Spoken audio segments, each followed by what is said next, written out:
Weruwa sira wong akil balik sedaya pitakonan kubur iku enem perkara engkang dihin takon pangeranira kapindhone takon pira kaping telu takon agama ira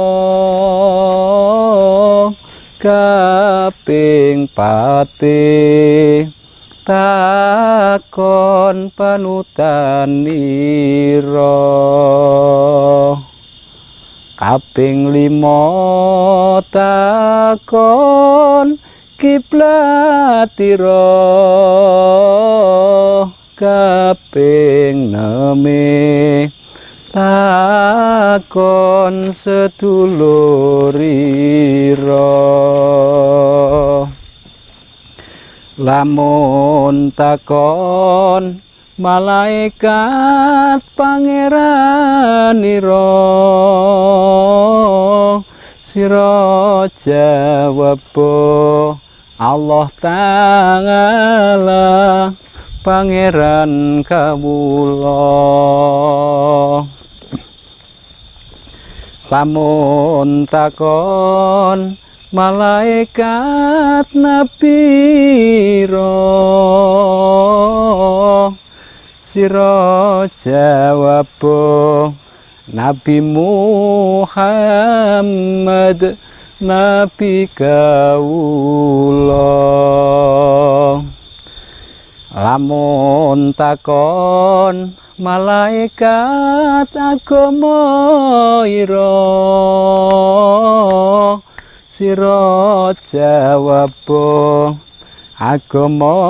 Islam agama kawula